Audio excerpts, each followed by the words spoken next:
So the video that you've been requesting is finally here. You guys on occasion have been asking me to do a video on a rear blend door actuator in the back of Expedition. This one's a 2014. This actuator fits a range of Ford Expeditions, which you'll write in the description of the video. So what my 2014 started to do is when you turn the air conditioning or the heat on in the back here, it would make a thump, thump, thump, thump noise. And sometimes it would go away, sometimes it wouldn't. So I'm going to replace this actuator, show you what's involved with it. It's not that hard to do. It's pretty easy to do, actually. There's a couple of 8mm screws that hold it in. You got to pop off a couple panels in the back here, but it's not too bad. We'll show you what's involved with it. What I'll also do is I will put a link in the description of this video to this actuator out on Amazon if you'd like to buy one. Steve has had these go on him in his 08 Expedition. He's tried everything under the sun. I've had better luck than him with my 2012 Expedition. Knock on wood, it hasn't gone yet. That truck has 235,000 miles on it.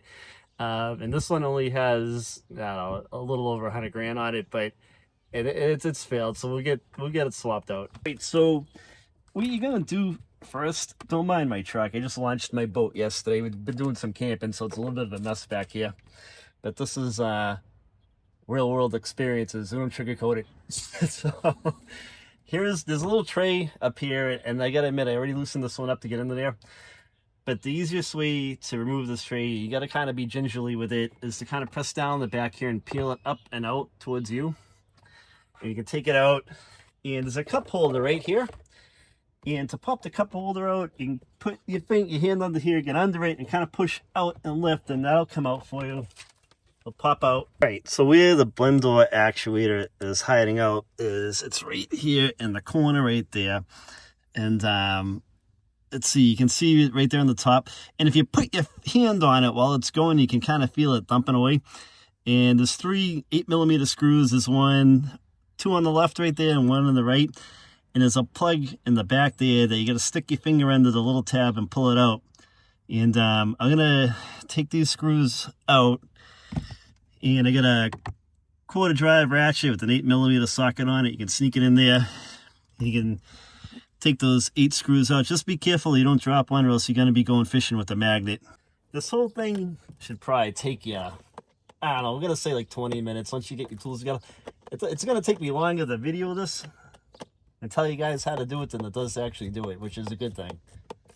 So, and now I'm going after the 2 screws on the left. Get the last screw out. Now you can lift the actuator off. Okay, so here's the wire that goes into your actuator. There's a tab right here. Press down on the tab, and you can easily take the plug off of the actuator. There you go. So then you can take your new actuator, put it down, plug it in, and you'll hear a click. There it goes. Give a little tug. Make sure the wire's not gonna pull out. And you can put it back in place. I'm gonna set this in place, and you just kind of worm back through the hole, get it lined up with those.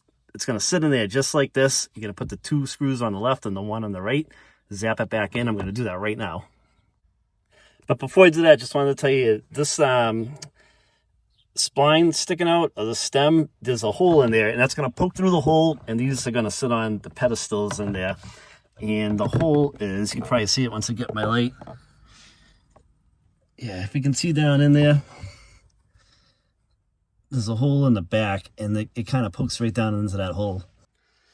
Okay, so I have the actuator back in place. I have all 3 screws back in place, and you go around this side. You can see the connector is on there as well. Okay, so your cup holder, you're just gonna kind of put it in, push down on it, and it'll click into place.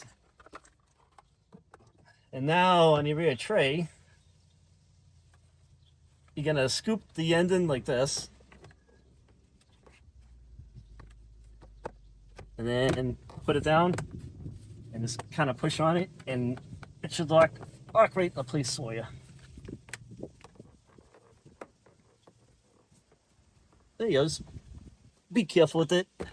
That's it. It really is to it. If you guys have any questions, leave a comment. I will reply back to you. And hope your repairs go well. And I hope we save you some money with this one. Take it easy, guys.